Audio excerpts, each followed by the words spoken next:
Welcome to the Secondary Science Simplified podcast. I'm so excited about these next 3 episodes because if you listened last week, you know that it was kind of a niche episode. It was all about nailing your admin observations this school year, whether those are planned or unannounced. And so I know that is something that tends to plague newer teachers more than veteran teachers. And so I knew that after doing that more specific episode, I wanted to talk about some things that affect all teachers, regardless of your experience level. And so that is kind of what these next 3 episodes are going to be about. We are going to be talking about covering all of the things. How are you supposed to do it? So we're going to take different kind of spins on it because there's so many things to talk about here, but that's what we're going to start talking about is the content coverage that you have. How on earth are you supposed to cover it all with all that you have on your plate? I don't need to tell y'all. You know how much is put on you. First you get this multi-page PDF of standards, probably 10 to 12 pages is what I tend to see. Yeah, I read at least 5 sets of standards a day that people email me. So I'm telling you, I've read so many standards. So you get these multi-page PDFs, and when you're reading them, they really don't make any practical sense.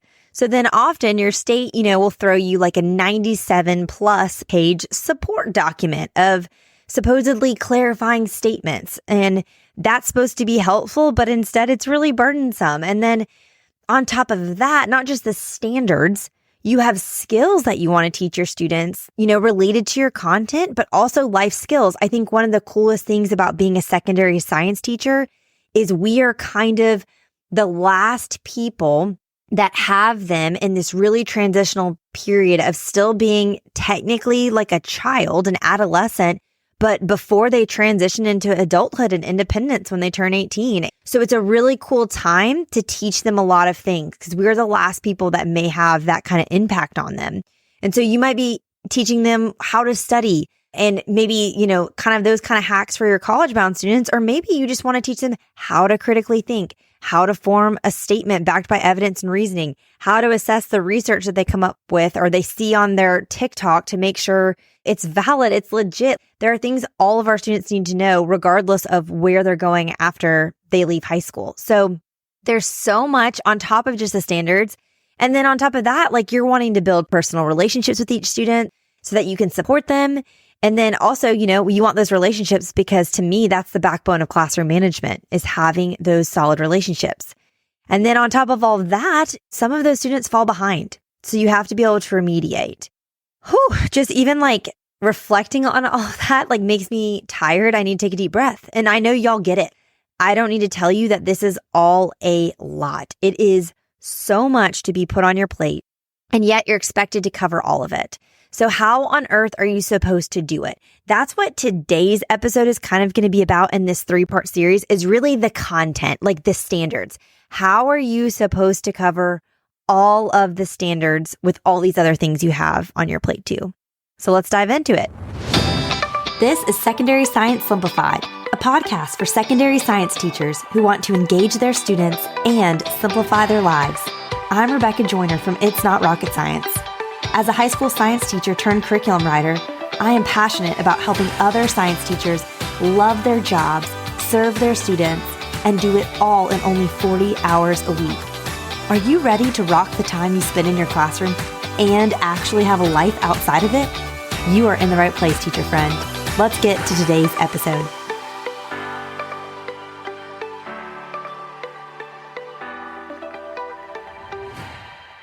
Okay, I think the most important thing here when it comes to covering the content, covering the standards that you are expected to cover is unfortunately the most boring. And it is that you really need to know your standards. You need to know them. You need to understand them. You need to be able to interpret that 10-page document that summarizes them. And then you need to have read every word of that 90-plus page support document that you might have also. Y'all, I cannot say this enough. As someone, like I said, who reads at least 5 sets of standards a day. So many states, over half of the states in the United States of America have adopted the NGSS. So you would think like, oh, we're all doing the same thing. That's absolutely not true. I cannot tell you how many times it has happened where I get an email from 2 different California teachers on the same day interested in my biology curriculum. I'm like, hey, send me a copy of your standards, even though I know that California has adopted NGSS, and those two teachers send me different copies. So even though we have these blanket statements of we've adopted this or we've adopted that, districts are doing different things. Schools are doing different things. Honestly, one of the most complicated states I found is like Texas with the techs, because you might be in the process of your state transitioning to new standards, and your state might be doing the old one. Someone else might be doing the new. Someone else is doing a hybrid. Like, we die laughing. Allison, who helps me with my email and customer service, she always passes all of the standards questions on to me because they always get so complicated. And we have like a 160-page document of my notes that I take every time I read someone's standards. I take notes on them just for future reference. And the Texas section is the longest because I get so many different files sent to me. And so I'm like, okay, this is this file. So and I link it, and I'm like, so if we get that one again, these are the notes. But if it's this one, it's different. And so it's confusing, and you really need to know your standards. And if you are in a new school, or you're new to teaching, or even if you're just teaching a new subject for the first time, you're a veteran biology teacher, but now you have chemistry, you need to really get clarity on those standards. And most likely your admin is not going to be the person to do it. I had a teacher I was just discoursing with last week who is new to teaching. And I said, hey, send me a copy of they were teaching biology. I was like, send me a copy of your standards. She was like, okay, like my principal sent me this link. And it was just, a giant website. It didn't really have any. I was like, no, see if there's like a specific PDF that they can send that like says biology on it. So we know like we're not just picking the right ones. Or this happens a lot too with people who are asking about chemistry, but they're like, oh, we're just NGSS. But I'm like, well, NGSS only has physical science standards. And yes, some of them are chemistry specific, but the others are physics specific. And different states have decided which ones they want you to cover in chemistry. So we got to know. We got to get the list. And it was funny because she reached back out to her new principal. They sent her 2 PDFs. She sent them both to me. And I was dying laughing. I said, girl, these are entirely different PDFs. Like, they are entirely different standards. So I said, here are all my notes on this first one. Here are my notes on the second one. You need to go back to your principal again, or go back to a department chair or another science teacher at your school if one exists, and figure out which of these you're supposed to follow, because these aren't even the same.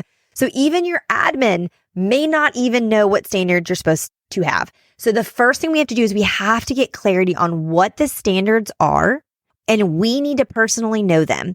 If you do not know how to read standards and turn them into practical objectives that actually make it clear to you and your students what needs to be learned, then I really recommend, I'm not one to plug, but I'm going to plug my lessons mini course. It's a virtual professional development course where I explain my entire curriculum design process, and then also how to lesson plan and pace your class and all of that. It's literally everything I know about lesson planning. I'll put it in the show notes, and curriculum design, because really those are two different things, but I cover both in the unit.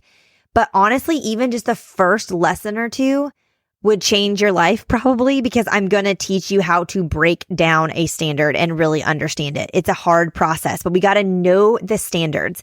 And then the second thing we have to do before we can even begin to try to cover all this content is we need to know how required is required for teaching those standards. If you're teaching an EOC course, you have the STAR exam, you have an AP exam at the end of the unit. Like, if you have some sort of standardized test at the end of your unit, your standards really matter. We need to make sure we drill down on those and we don't miss a single thing on them. But other than that, unless you have a standardized test, I would venture to say that your standards are a strong suggestion, but they're not a requirement. And from, again, most of my experiences, your admin aren't even going to know if you're covering all the standards because they don't understand your standards. So I really want to encourage you and maybe like nudge you a little bit this year. If you're teaching a class like Chemistry 1 and there's no end of course exam, there's no AP, your students might go on to take AP later, and you're supposed to follow the NGSS chemistry-based physical science standards. That's great. Perfect. But you need to let go of covering it all, because it doesn't actually matter, because this is not a high stakes situation here. Your job, I believe, I know this is a personal opinion. I'm taking a stance here, but it's my podcast, so I can do it if I want to, okay? But my stance here is you then, and I'll talk about this in a minute, you do the best that you can to cover the content, but don't be sweating it if you can't. if there's no test or anything, just do the best you can. Like we said at the top of this episode, there's way more on your plate than is realistic for you to cover. No one's going to be able to cover it all. And since you don't have this pressure, like go ahead and remove it and just do the best you can. Now, here's where my third tip kind of comes in. We need to know how deep we need to go into the content and really kind of know what might matter most. Okay, so first, in terms of depth, we're going to look to the standards for guidance to see if they have clarity on how deep we need to go. If you're just looking at like the NGSS website, not going to give you much here, people. The second thing, though, I think you need to do is you need to ask the teachers who previously taught your course. So maybe like someone at your school taught anatomy a few years ago and now you've got it. Or maybe that teacher moved on, but your principal is willing to give you some correspondence with them, or at the very least, show you what their unit plans looked like so you can kind of see, oh, this is what they were doing. But I think seeing what someone else has done is critical. That will give you such a better, more practical framework than just looking at standards in terms of how deep you should go. The third thing I would say, and this is what I think is the most important, especially if you're worried about getting through all your standards, which is what this entire episode's about, but is ask the teachers ahead of you, who the students go to after you, what matters most to emphasize. Yes, of course, like the realistic vision would be that we have no problems covering all the content, all the standards, but most likely that's not going to happen. So let's figure out what's the most important here. Okay, so for example, chemistry, like what's going to be the most important for them to know if they're going into AP chemistry? What's the most important solid foundation that you need to hit up with those honors chemistry students? And this is going to be different. Like different teachers are going to have different opinions on this. So ask. I had a previous coworker who I talked to about this, and she was like, honestly, the most important thing to me is that they're just solid and stoic. And a bonus is if they have been introduced to like thermochemistry. She was like, cause that kind of hurts when they see it in AP chemistry if they've never seen it before. But she's like, if they could just be so solid on stoic, then so many other things would be easier in AP Chem. And so that was so encouraging for me to make sure like, okay, let's take the time here to build out these skills in Chem 1. Your AP chemistry teacher might feel differently. So that's something you need to ask them. I had the privilege of taking on AP biology after having been the biology 1 general and honors teacher for many, many years.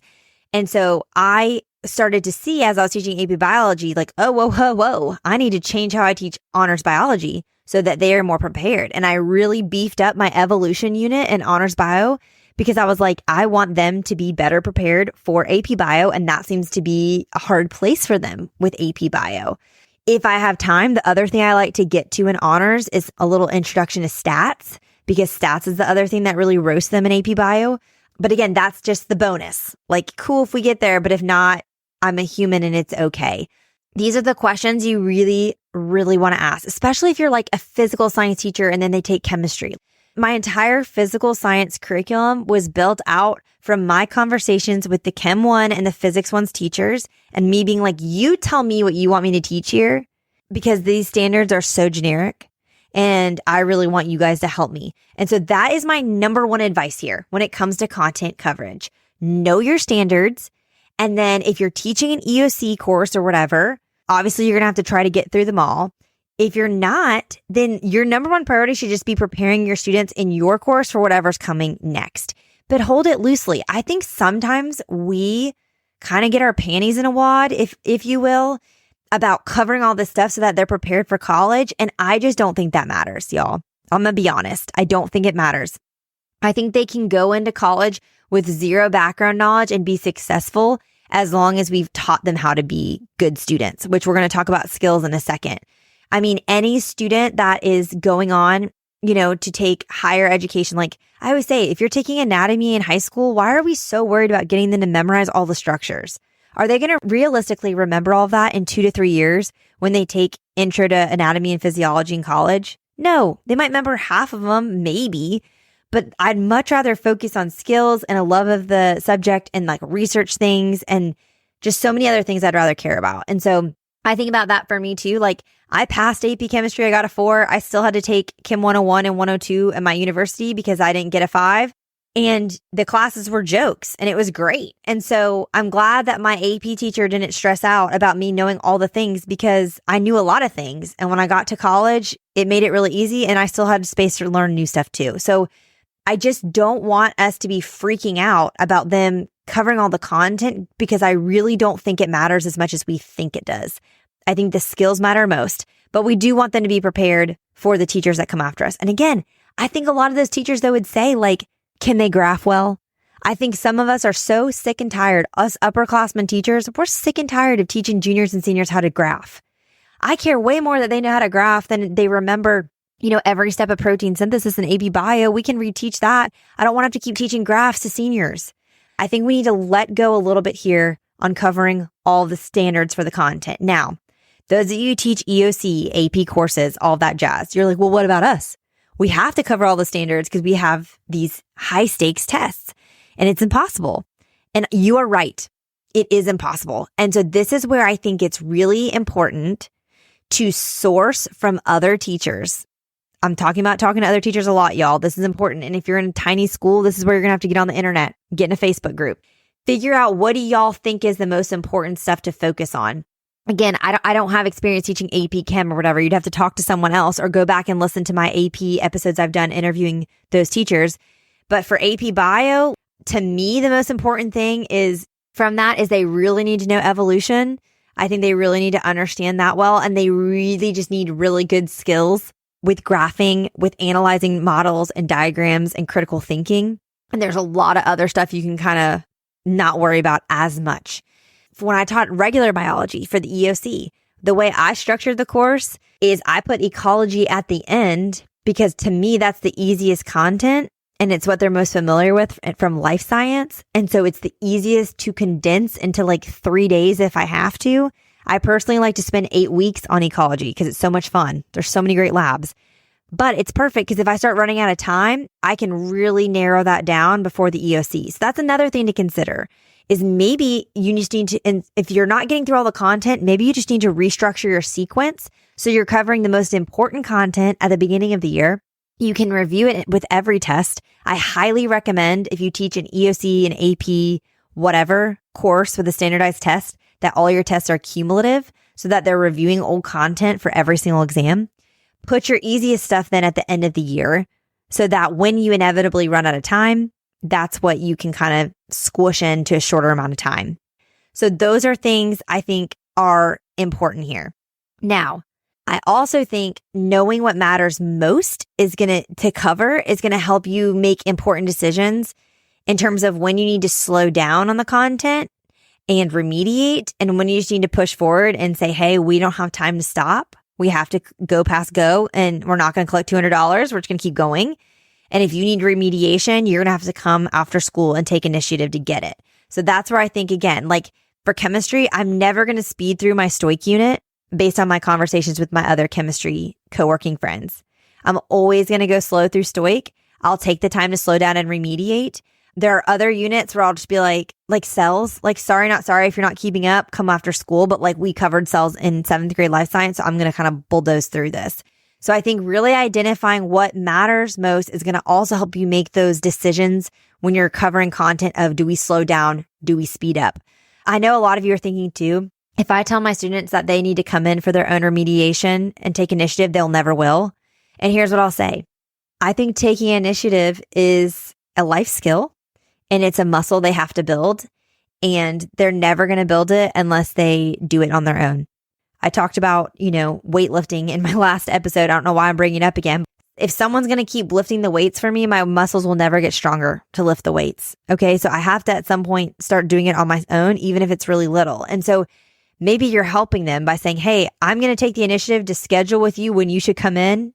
Then you need to show up. But I think those are things we can really push them to take ownership for their own learning and understanding. If you need extra help, you need to come in. I'm going to create the space. I'll be here XYZ days, XYZ times. Then you have to come in. Now, a quick note for those of you who teach elective sciences. Y'all, no rules. Do whatever you want. Enjoy it. I think sometimes I talk to some teachers and they're getting really stressed out, especially anatomy teachers, about getting through all the systems. And I'm just like, relax. If this is an elective, you can do whatever you want. Like, yeah, your state might have standards, but again, who's following up with you that you're getting through all of them? And anatomy is not naturally leading into any other course. I know they're coming out with an AP anatomy, but still, that's where I just think you have fun and you let go. And those are the classes you don't worry about. So that's how I handle content and standards and knowing what to cover, what do you let go of, when to slow down, when to speed up. The last thing I want to talk about is I really think you need to focus on the skills that matter most to you to teach to your students. And then that will help you balance out, like, do I take the time to teach these skills or cover this content? I don't think you need to pressure yourself to teach every student every life skill ever. I think that's why they have lots of teachers. They can learn lots of things from different teachers. But this is where I think really knowing your core values and what matters most to you comes into play. That's another one of my virtual professional development courses. Again, I'll link it in the show notes, but it really walks you through figuring out what your gifting is and what you could be really good at teaching them.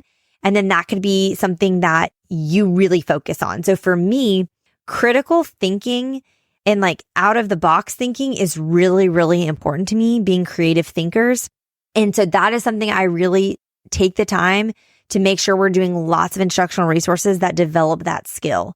Time management and efficiency comes really naturally to me. So that's a life skill that I can very easily impart on my students because it comes so easily to me. You know, there are other things that other teachers are going to teach them that come more naturally to them. And so I think thinking through those skills is really, really important. Also, I just think I really care about teaching my students graphing because it comes up in every math and science course they're ever going to take the rest of their lives. So to me, graphing is an important, like really specific science skill. Other than that, I don't worry about a ton of the science skills. Y'all know I spent a lot of time not in a lab space. And even when I was in a lab space, I had really limited supplies. And so, yeah, I would love for them to know how to use a volumetric pipette, but I might have one. So I would rather use my time and energy to focus on other things and just trust that they're equipped enough that when they get to college and they take their first biology 1-credit lab to go with a 3-credit hour lecture, they'll have a great TA or a couple good lab partners that can help them out and show them the basics. And I don't worry as much on those sciencey skills. Again, you might feel differently and that's totally your prerogative, but that's where kind of determining your personal core values and what matters most to you as a teacher is really important. And again, letting go of the rest. So this applies to standards and then also skills. And then the last thing I want to say about this too is really consider your student population and what might matter most to them and be most important to them. So are the majority of your students college bound versus not college bound? What would matter most for them to learn skill wise? Like I said, I think sometimes we just get so worked up about covering all of the content, and that's not really what matters, even for our college bound students. My anatomy curriculum is all about focusing on the big picture. I want them to really see the connections between the systems and how the body all works together to maintain homeostasis. And I want to get them excited about skills. That's why I love teaching them how to do a tourniquet, teaching them how to do CPR. Like those to me are cool life skills that are anatomy adjacent that I would rather do than spend time making sure they know all 200 plus bones in the body and can name them all. But again, that's my choice based on my core values. And then also the populations of students I tend to teach and where they're going after me. So really think through that lens as you're making these decisions of what do I focus on and what do I let go. And then I think when in doubt, here's the last thing I'll say on this. It's a very personal opinion, but I think when in doubt, prioritize relationships and those life skills over content coverage, especially if you do not have a standardized exam. Don't be bulldozing through students and life skills that you can be teaching them just to say you got through all of the units you wanted to get through. Like that doesn't matter at the end of the day as much as those relationships and skills. Yes, you're going to have to bulldoze a little bit more if you do have a standardized test. But even so, like I said, talk to other teachers, talk to the ones ahead of you, focus on what matters most there content wise and become comfortable with not getting through it all. I think that's kind of the moral of the story here with content coverage. So, like I said, we're going to talk about this more next week. Next week will be more about kind of like, what do you do when you don't have enough time because you have too many interruptions and things like that, whether that be by your school or just in your own personal life. So stay tuned. But I do think this is an important episode as a starting point. So stay tuned for that. Also stay tuned for in 2 weeks, I'm going to have specific tips for content coverage for those of you on semester block, because you kind of have the least amount of time of anyone to teach your courses. So stay tuned, but I hope this was a good, helpful place to begin on this. And if you haven't left a review yet, I would love it if you would leave a review today if you have a clear idea of what your core values are and what things you want to prioritize teaching in your classroom, what skills and things like that, maybe even more so than content coverage. And I know I mentioned a lot of things, so you can find those clickable links in the show notes at itsnotrocketscienceclassroom.com/episode 147. All right, teacher friends, that wraps up today's episode. If you're looking for an easy way to start simplifying your life as a secondary science teacher, head to itsnotrocketscienceclassroom.com/challenge to grab your classroom reset challenge. And guess what? It's totally free. Thanks so much for tuning in, and I'll see you here next week. Until then, I'll be rooting for you, teacher friend.